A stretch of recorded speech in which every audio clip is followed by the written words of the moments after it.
Hello students, today we will discuss a very important topic, Boyd-Savitt's law. Student Boyd-Savitt's law की help से हम magnetic field की strength को calculate करते हैं किसी भी पॉइंट पे due to a current carrying conductor.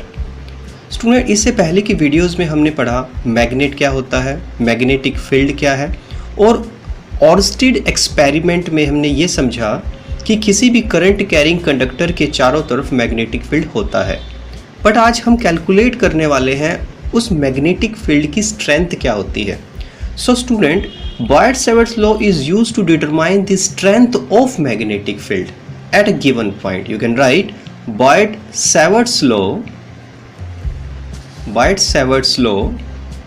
is used to determine the strength of the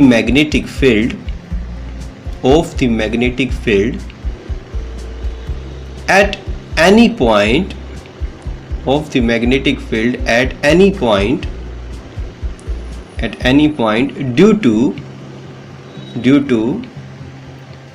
a current carrying conductor or wire.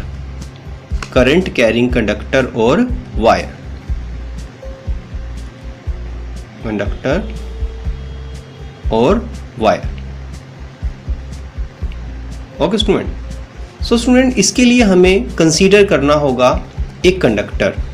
Let's suppose we have a conductor of arbitrary shape. वो एक arbitrary shape है, it is not a straight line, not a circle, कोई भी arbitrary shape है। Let's consider it is X Y, इसे हम x Y consider कर लेते हैं, और इसी कंडक्टर का हमें किसी भी एक गिवन पॉइंट के ऊपर मैग्नेटिक फील्ड कैलकुलेट करना है। सो स्टूडेंट इसके लिए हमें क्या करना पड़ेगा, इसका एक छोटा सा एलिमेंट कट करना होगा। Suppose it is A B. Student एक पॉइंट है जिस पे हमें इस एलिमेंट का मैग्नेटिक फील्ड कैलकुलेट करना है, बट उससे पहले हम करंट को कंसीडर कर लेते हैं I. In this direction current flow कर रहा है।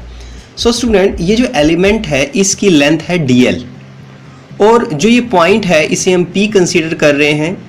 डीएल और पी पॉइंट के बीच के डिस्टेंस को हम लेट आर कंसीडर कर लेते हैं, it is are.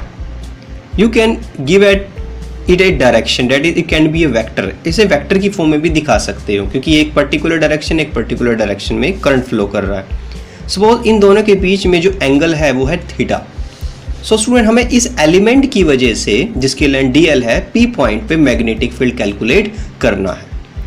Now let us consider X Y is a given wire. Let X Y क्या है, it is the given wire. ये गिवन वायर है जिसमें से आई करंट फ्लो कर रहा है। Given wire having current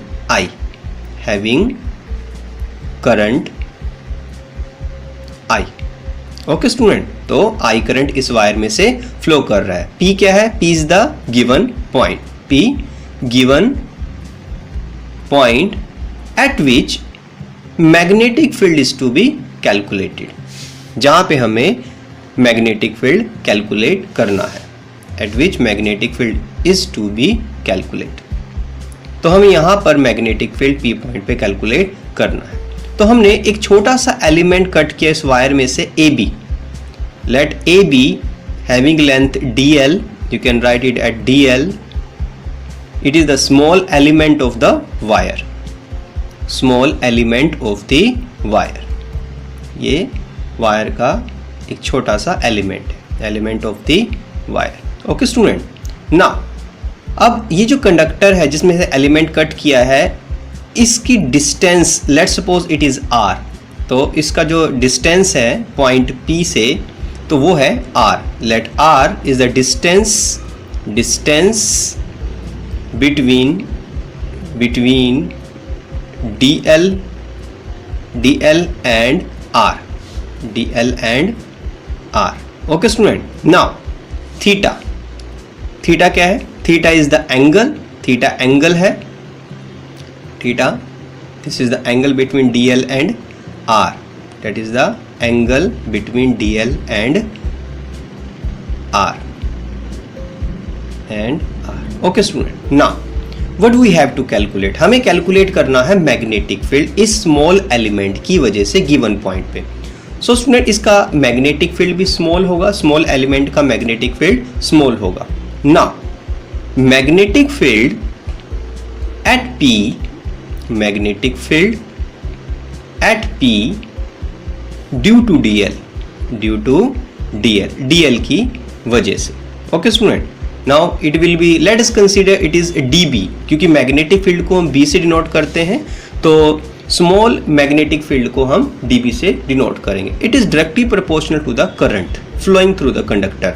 conductor में से जितना ज्यादा करंट फ्लो करेगा उतना ज्यादा ही मैग्नेटिक फील्ड होगा.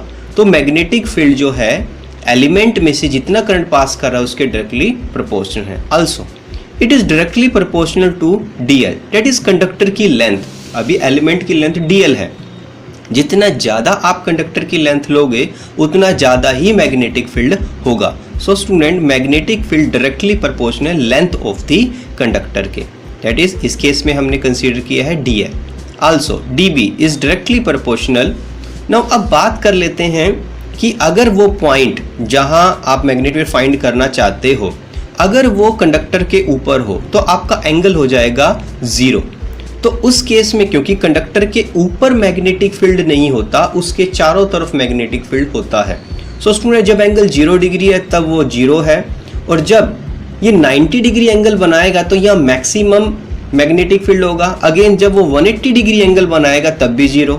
तो किस केस में एंगल 0 होने से वैल्यू 0 हो जाती है और 90 डिग्री होने से वैल्यू मैक्सिमम हो जाती है और 180 होने से भी वैल्यू जो है वो 0 हो जाती है. तो ऐसा केस होता है साइन थीटा में. सो स्टूडेंट हम कह सकते हैं जो मैग्नेटिक फील्ड है वो साइन थीटा के डायरेक्टली प्रोपोर्शनल है. So you can write DB is directly proportional to sine theta. वो साइन थीटा पे डिपेंड कर रहा है, थीटा पे नहीं डिपेंड कर रहा है, साइन थीटा पर. आल्सो जितना आप कंडक्टर से दूर जाएंगे या इतना पास आएंगे तो मैग्नेटिक फील्ड वेरी करेगा. दूर जाने से वो कम हो जाता है, पास आने से वो ज्यादा हो जाता है. दैट इज वो इनवर्सली डिपेंडेंट है, बट यहाँ ये ओबे कर रहा है इनवर्स स्केयर लॉ. सो जो मैग्नेटिक फील्ड है वो इनवर्स स्केयर लॉ को ओबे कर रहा है, that is inversely proportional to R square. Now combining all, हम सबको कंबाइन करें, combining all we get DB directly proportion IDL sine theta upon R square. Okay student, IDL sine theta upon R square. अगर हम proportional sign को हटाएं तो proportional sign को हटा के यहाँ एक constant, let's suppose it is K, अब इसे K कंसीडर कर लेते हैं, that is K IDL sine theta upon R square. तो स्टूडेंट हमारे पास ये फॉर्मूला आ चुका है, बट यहाँ K क्या है? K is the proportionality constant. You can write where K इसकी वैल्यू है mu not upon 4 pi. K की वैल्यू है म्यू नॉट अपॉन 4 पाई. तो K की जगह आप म्यू नॉट अपॉन 4 पाई लिख सकते हो. ये किस में? ये भी SI सिस्टम के अंदर, जो आप SI सिस्टम यूनिट का यूज करते हैं उसके according mu naught upon 4 pi है इन SI सिस्टम. नाउ स्टूडेंट यहाँ पर ये म्यू नॉट भी आया है. म्यू नॉट क्या है स्टूडेंट? म्यू नॉट जो है, म्यू नॉट है absolute permeability. It is absolute permeability. Student absolute permeability क्या है? इट इज द डिग्री और extent up to which magnetic lines can enter a substance. हर एक सब्सटेंस में जो मैग्नेटिक मटेरियल है उसके अंदर कुछ हद तक मैग्नेटिक लाइंस एंटर कर सकती है, या कितना अमाउंट कर सकती है वो उसका म्यू डिसाइड करता है. तो आप लिख सकते हो इट इज द डिग्री और extent up to which magnetic lines can enter a substance. And K की value mu not upon 4 pi है, बस इसकी अगर वैल्यू लें तो ये होगी 10⁻⁻7 वेबर पर एम्पियर पर मीटर. पर एम्पियर पर metre, this is the unit. Okay student, तो K की वैल्यू अगर ये पुट की जाए तो हमारे पास क्या फाइनल रिजल्ट बचने वाला है? तो हमारे पास फाइनल वैल्यू आएगी म्यू नॉट अपॉन 4 पाई के साथ. एंड नाउ DB हमारे पास क्या बनेगा? DB which is equal mu not upon 4 pi IDL sine theta upon R square. So student हमारा फाइनल रिजल्ट आ गया. ये हमारा फाइनल रिजल्ट है. जहां हमने कैलकुलेट किया है magnetic field due to a small element of a conductor. But अभी हमें कंप्लीट कंडक्टर के बारे में कैलकुलेशन नहीं की है, अभी तक हमने एलिमेंट के लिए सॉल्व किया है। अच्छा, इसी को ही हम वेक्टर फॉर्म में भी कन्वर्ट कर सकते हैं। हम इसे वेक्टर की फॉर्म में किस तरह से लिख सकते हैं? इन वेक्टर फॉर्म स्टूडेंट, अगर हम फॉर्मूला को ध्यान से देखें, dB is equal to mu not upon 4 pi IDL sine theta upon R square. यहाँ पर ये जो I और DL है, इस IDL that is magnetic field, आपको पता है वेक्टर क्वांटिटी है, तो यहाँ IDL एक करंट एलिमेंट है।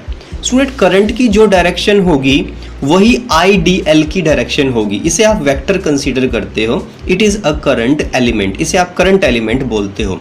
बट अगर मैं इसे R से मल्टीप्लाई करूं, R से डिवाइड करूं, क्योंकि R भी एक वेक्टर क्वांटिटी है, तो इसे आप लिख सकते हो mu naught upon 4 pi IDL, इसे अलग नहीं कर सकते, IDL इकट्ठा है, into R into sine theta.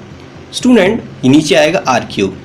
Student, अगर दो वेक्टर हैं और उसके साथ साइन थीटा लगा हो, इसका मतलब उन दोनों में क्रॉस प्रोडक्ट है। सो स्टूडेंट, ये दोनों वेक्टर है, IDL भी R भी, तो इसे वेक्टर की फॉर्म में कैसे लिखोगे? DB vector mu not upon 4 pi IDL vector cross R vector divide by R cube. So student, it is the vector form of Biot Savart's law, that is according to Biot Savart's law, जब आप magnetic field calculate कर रहे हो ये vector form में आ जाता है। Okay student, but मैंने बोला कि हम कंप्लीट कंडक्टर की वजह से मैग्नेटिक फील्ड कैलकुलेट करना चाहते हैं।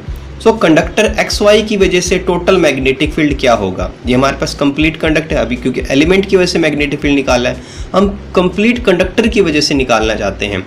तो हम क्या करेंगे? हम इसे सॉल्व कर सकते हैं by the method of integration. तो now you can write, now total magnetic field due to whole conductor, whole wire लिख सकते हो, whole wire जिसका नाम हमने अभी लिखा है XY। तो हमारे पास क्या वैल्यू आएगी इसकी? हमारे पास अभी तक जो फॉर्मूला आया है वो आया है dB is equal to mu not upon 4 pi IDL sine theta upon R square. Okay student, this one आप दोनों में से वेक्टर के साथ भी ले सकते हो, बिना वेक्टर के भी। तो आप लिख सकते हो B is equal mu not upon 4 pi integration, क्योंकि हम इसे अलग नहीं कर सकते, IDL cross R vector divide by R cube. So student, it is the vector form, क्योंकि अब यहाँ आप वेक्टर की फॉर्म में लिख रहे हो तो इसे आप वेक्टर फॉर्म बोलोगे, that is the Biot Savart's law. Okay student, क्योंकि आपने बोला ये वेक्टर है, तो वेक्टर है तो इस मैग्नेटिक फील्ड की डायरेक्शन भी हो सकती है। बट डायरेक्शन को हम समझने के लिए हमें एक रूल समझना होगा, right and thumb rule. So student, the direction of magnetic field that is B is given by right hand thumb rule, given by right hand thumb rule। Student, आपको पहले राइट हैंड थंब रूल को समझना होगा। Right hand thumb rule क्या है? Right hand thumb rule, this one. So student, हमारा जो next topic रहेगा, सबसे पहले हम ये समझेंगे कि राइट हैंड थंब रूल क्या है, तब हम इस कंडक्टर में मैग्नेटिक फील्ड की डायरेक्शन को बताएंगे। ओके स्टूडेंट, नाउ समझते हैं राइट हैंड थंब रूल क्या है। राइट हैंड थंब रूल,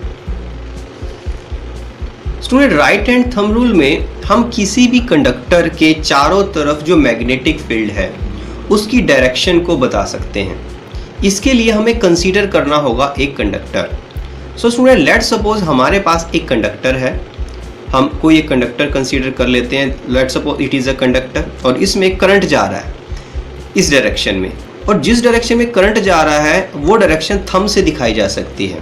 तो राइट हैंड का जो थंब है, अगर वो करंट की डायरेक्शन बता रहा है, तो जो फिंगर्स हैं, जो कर्लिंग बेंडिंग ऑफ फिंगर्स हैं, वो जिस डायरेक्शन में कर्ल हो रही हैं वो हमारा मैग्नेटिक फील्ड की डायरेक्शन होगी। Suppose it is the direction of current upward, thumb इस डायरेक्शन में है, और जो ये फिंगर्स है इस तरह से टर्न कर रही, घूम रही है इसके चारों तरफ, ये क्या बता रही हैं? मैग्नेटिक फील्ड की डायरेक्शन को बता रही है। So student, you can right hold the wire in right hand if thumb gives the direction of current then curl or bending of finger gives the direction of magnetic field। okay student, तो क्या पढ़ा आपने?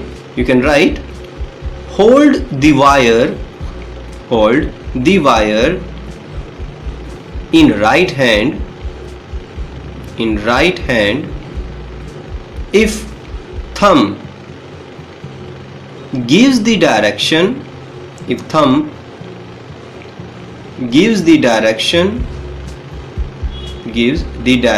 of current, thumb हमें current की direction बता रहा है, gives the direction of current, then curl लिख सकते हो और बेंडिंग ऑफ फिंगर्स लिख सकते हो, और bending of fingers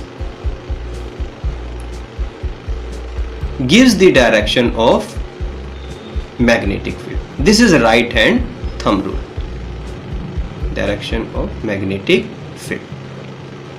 okay student, this is the right hand thumb rule। तो राइट हैंड थंब रूल को अप्लाई करके कंडक्टर का मैग्नेटिक फील्ड किस तरह से हम बता सकते हैं कि वो किस डायरेक्शन में है according to right hand thumb rule. So student, ये हमारे पास एक कंडक्टर है, करंट जा रहा है ऊपर की तरफ, तो हम थंब को उस करंट की डायरेक्शन में दिखा सकते हैं। तो इस डायरेक्शन में करंट, तो थंब ऊपर है, तो इस पॉइंट से मेरी फिंगर अंदर की तरफ जा रही है इस तरह से, तो और पूरा का पूरा एक सर्कल बनाकर चारों तरफ आएंगी। तो हम इस गिवन पॉइंट पे कैसे दिखाएंगे? इस पॉइंट से मेरी फिंगर अंदर की तरफ एंटर कर रही है, जैसे ये कंप्लीट सर्कल है, इस कंप्लीट सर्कल में ही मैग्नेटिक फील्ड है इस कंडक्टर के चारों तरफ, आपको इमेजिन करना होगा।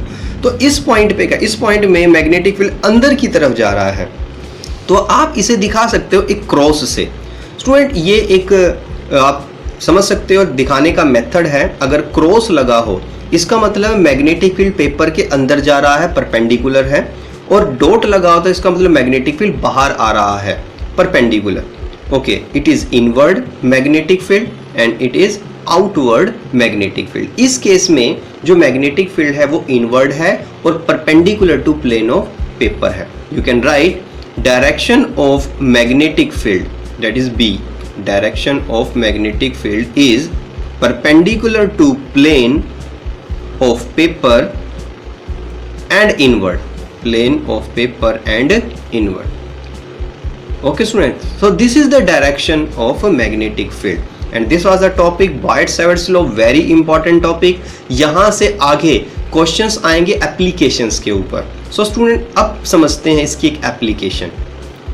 सबसे पहले स्पेशल केस पे आ जाते हैं। एप्लीकेशन से पहले थोड़ा स्पेशल केस डिस्कस कर लेते हैं।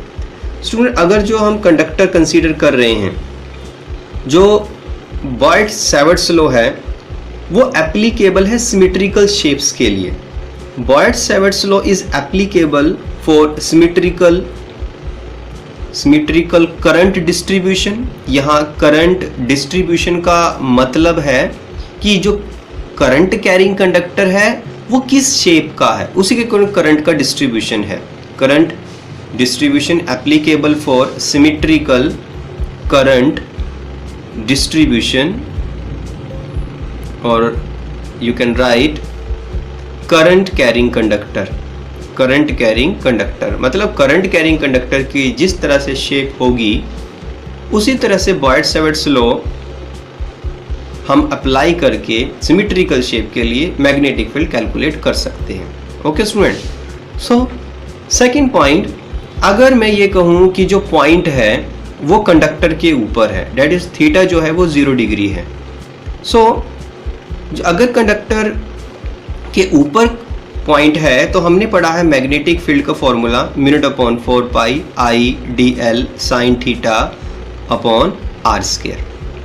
सो थीटा अगर 0 है तो साइन 0 0 हो जाता है, तो मैग्नेटिक फील्ड की वैल्यू क्या हो जाती है 0, dB equal to 0। So student, theta 0 मतलब मैग्नेटिक फील्ड 0, डेट इज जो पॉइंट है वो ऑन द वायर है, और you can write point lies on the axis of conductor. जब कंडक्टर के एक्सिस के अलोंग कहीं भी हो, चाहे वो वायर के ऊपर ना हो, तो उस समय भी एंगल कितना होगा 0 होगा, that is point P lies on the axis of the conductor, axis of the conductor.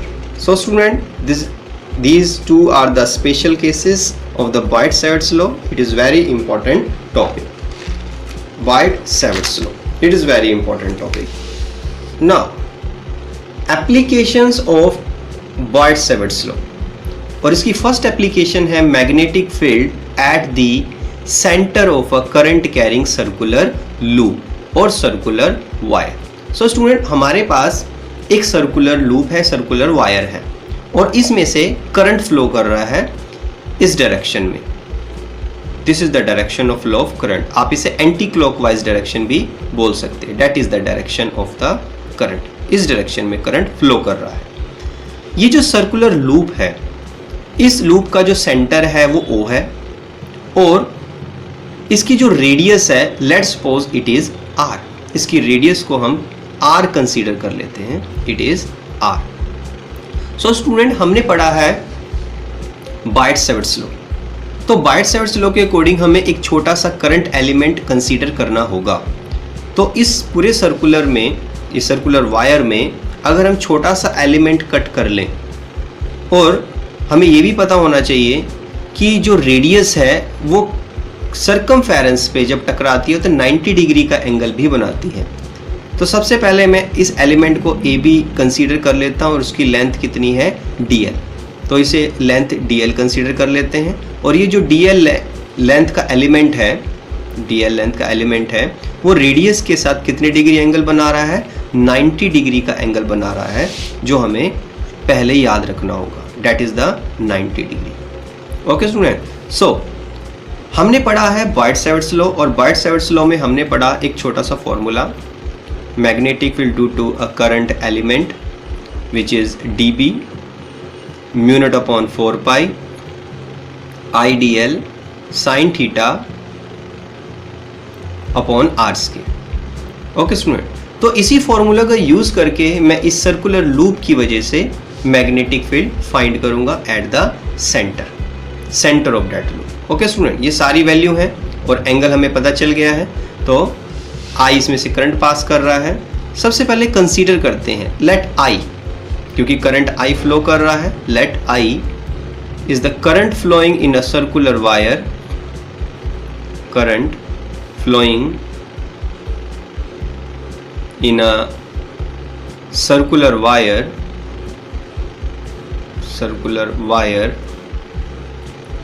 और डायरेक्शन हमने क्या कंसीडर की है, anti clockwise. In anti clockwise direction, in anti clockwise direction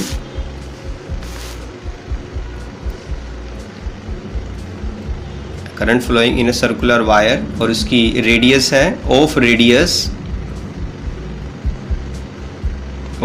small r with centre O. तो यही centre O है जहां हम मैग्नेटिक फील्ड कैलकुलेट करने वाले हैं. हमने क्या किया, एक एलिमेंट कट किया, let AB which is DL. ये क्या है, it is small element of the wire, element of the wire of length DL, small element of the wire of length DL. Okay student, now the magnetic field at O due to DL किस तरह से calculate किया जा सकता है. Now using this formula, the magnetic field at O, क्योंकि centre पे हम फाइंड करना चाहते हैं, at O due to DL by using Boyd-Savitt's law. हमने Boyd-Savitt's लॉ को यूज किया है, Savitt's law. So student, formula हमारे पास है, फॉर्मूला अप्लाई करते हैं, dB which is mu not upon 4 pi IDL sine theta upon R square. But student, theta की value हमें पता है, वो है 90 degree. Mu not upon 4 pi IDL sine 90 upon R square. तो क्यों लिया हमने 90 degree, because theta is 90 degree है. यहाँ पर हम 90 डिग्री एंगल ले रहे हैं. Now as we know sine 90 is 1, therefore dB mu not upon 4 pi IDL upon R square. Okay student, this is the formula. Now हमें चाहिए कंप्लीट सर्कुलर लूप की वजह से मैग्नेटिक फील्ड, तो हमें क्या करना पड़ेगा, integration. Now total magnetic field eight O, magnetic field eight O bye integration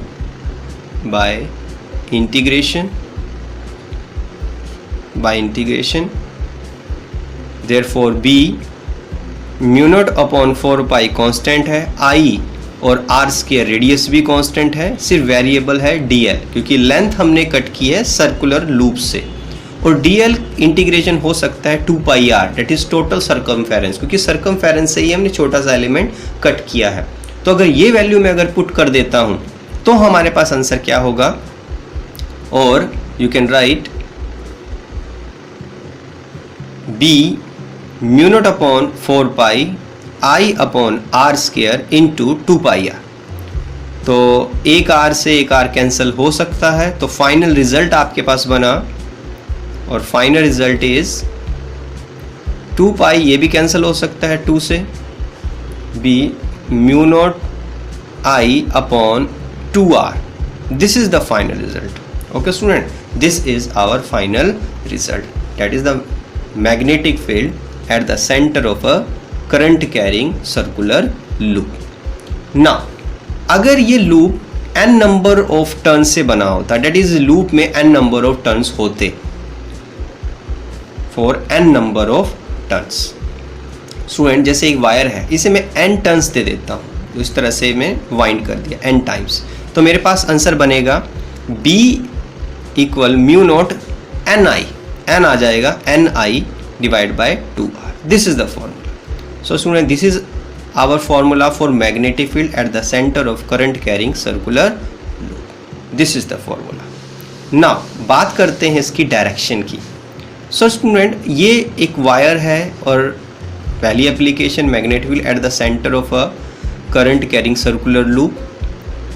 अगर डायरेक्शन की बात करें, क्योंकि हमने जहाँ भी एलिमेंट कट किया वो एक स्ट्रेट कंडक्टर की तरह हम बिहेव कर सकता है, तो जैसे यहाँ पर करंट नीचे जा रहा है, तो जो सेंटर है वहाँ से मेरी फिंगर किधर आएंगी, वो बाहर की तरफ बेंड होके आएंगी. आप दूसरी तरफ से करंट को कंसीडर करके भी कैलकुलेट कर सकते हो. अगर मैं यहाँ देखूँ तो करंट जा रहा है ऊपर, और सेंटर से मेरी फिंगर किधर आएंगी, बाहर की तरफ, एक लूप बनाते हुए. तो it is perpendicular to the plane of paper and outward. ये बाहर की तरफ है और पेपर पे परपेंडिकुलर है. So you can right the direction of magnetic field, that is B.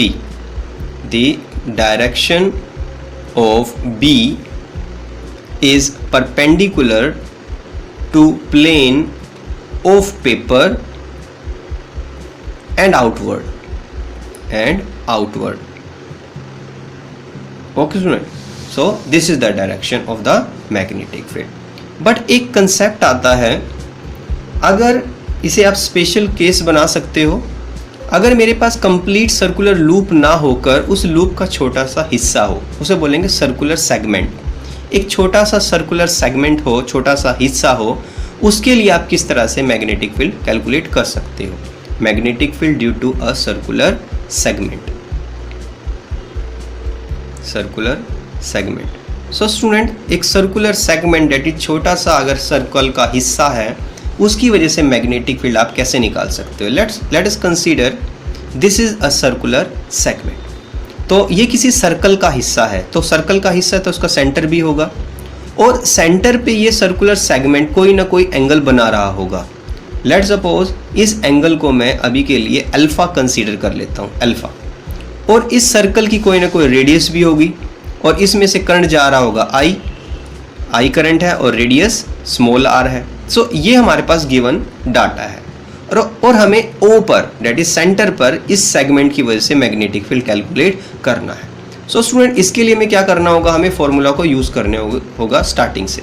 So as we know B is equal to mu not upon 4 pi I 2 pi R upon R square. तो एक R से एक R cancel हो सकता है, यहाँ तक ठीक है. इसे थोड़ा एडजस्ट करके लिखें, B mu not upon 4 pi I by R into 2 pi. Student 2 pi क्या है, it is a angle. 2 pi angle है कंप्लीट सर्कल का एंगल, डेट इज अगर ये अल्फा है अभी, अगर कंप्लीट सर्कल की बात करें तो ये एंगल हो जाएगा 2 पाई। सो स्टूडेंट अगर मैं सर्कल की बात करता हूं तो 2 पाई, मगर सेगमेंट की बात करूं तो उसकी जगह मैं एक छोटा सा एंगल अल्फा लगा सकता हूं। तो you can write hence b is equal mu not upon 4 pi, you can write b is equal mu not upon 4 pi i by r into alpha. Alpha student वो एंगल है जो ये circular segment बना रहा होगा, where alpha is the angle made by circular segment, angle made by circular segment.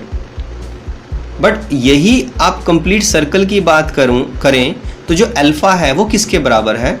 For complete circle